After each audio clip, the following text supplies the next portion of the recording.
past week. Now, for the first time in the history of Venezuela, a driver license was suspended.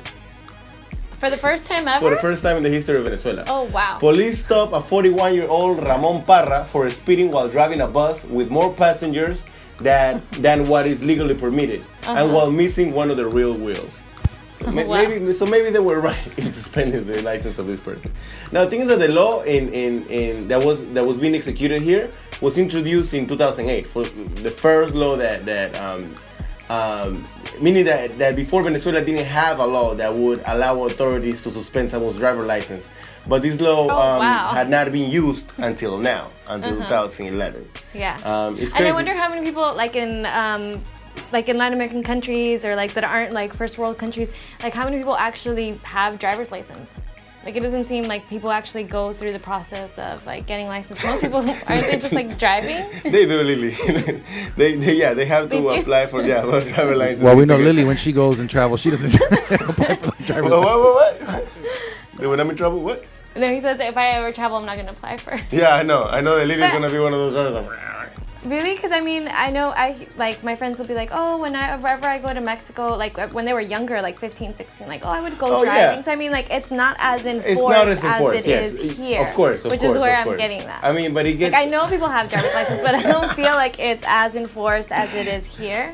Yeah, no, it isn't. Even things like and the reality is, I mean, the city. I'm thinking that it's still you need a driver license, but if you don't have a driver license, when you get stopped, if you don't have money to like pay them off. I mean, you can definitely get away by paying them off. Una ¿cómo se dice? Un soborno, ¿verdad?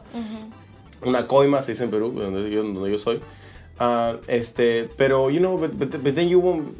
They're gonna ask you for a little more than just for a speeding ticket or you know what I mean, another type of ticket. Not having a driver license, we're letting you off the hook. Even so you gotta have money in order to get away, keep getting away with that. You know what I mean? So, en otras no sé, estoy seguro qué tanto enfuercen esto en partes que son fuera de la capital, pero bueno. So apparently Venezuela places a strong emphasis on drivers' rights. Do you know that? You know how much is gasolina in Venezuela? Something that I came across while doing this study. How much is it? 13 cents a gallon.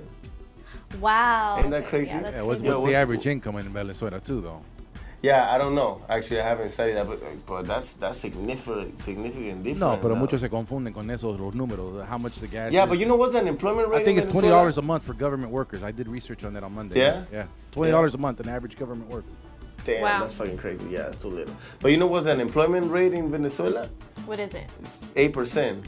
Are you serious? And it's 9% right here in the United States. Ain't that crazy? I want to know who's doing the studies in Venezuela. How do you get these numbers? How do we get these numbers? Oh, I went to a website. But that's what I'm saying. How do we have those numbers? Who confirms those numbers? Hugo Chavez? Oh, what do you mean that those numbers are fabricated? Tangled with or what? That's a baseless accusation. That's what they see. That's because the government of Hugo Chavez, like everything in the government, it's false. Everything runs through Hugo Chavez to be approved. And this is, yo, your boy got people living like in empty buildings, man. Come on. Poor is still poor in Venezuela. People are still poor in Venezuela, but not as poor as before he took office. You know what I mean? Yeah. Living below the poverty line was over 50% Venezuela. Look, I think that Hugo Chavez has not been really. He's not a very good president overall. I think, personally. But there are things that you cannot take away from him. You know what I mean? The fact that he's the first president that took on poverty. Poor people are the backbone of the support of Hugo Chavez, and it's not for no reason whatsoever. You know what I mean? The presidents before Hugo Chavez took on the presidency, over 50% of the population was living below the poverty line. Now I know he's been in power for a long time, but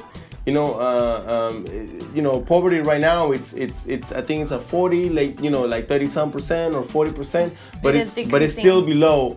It goes up and down. That's where I think he hasn't been a very effective as a president. You know what I mean? In reducing these things, his policies on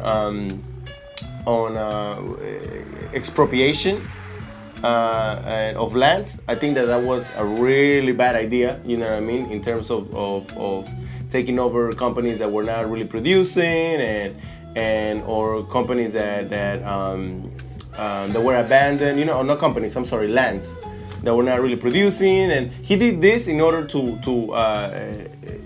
increase, decrease imports in Venezuela. So that they could produce more and they didn't feel the necessity of importing a lot of the goods, you know what I mean, from outside the country. Anyways, we're not talking about Hugo Chavez. I got my personal disagreements with the president. I just think that there is definitely a media campaign against every single president who's left wing, and it's really apparent when you ask somebody who's not from Venezuela, who has a lot of strong words for Hugo Chavez. Who was the president before Hugo Chavez? Do you know? They don't even know. And the only reason why they know Hugo Chavez is because they see on TV all of these attacks, you know what I mean? And Hugo Chavez is by far not the worst president that Venezuela has had, you know what I mean? But anyways, you know another thing that I came across while looking for this news? What else? The used cars in Venezuela are more expensive than new cars. Really? Why is that? Because there is a waiting line for new cars. Where I mean, this is where the contradiction comes of people who accuse, you know, oh, he's turning this into a Cuba. Yeah, right. There's such a demand of brand new cars, sport cars, muscle cars, that when you want a new car, you're on a waiting list for 2 years. To get a new car? To get a new car, to get a brand new car. So if you want a car right away, the demand for that is also high. So, you know, used cars are a little bit more expensive sometimes than used cars. It's mind-boggling crazy. Wow. But anyways.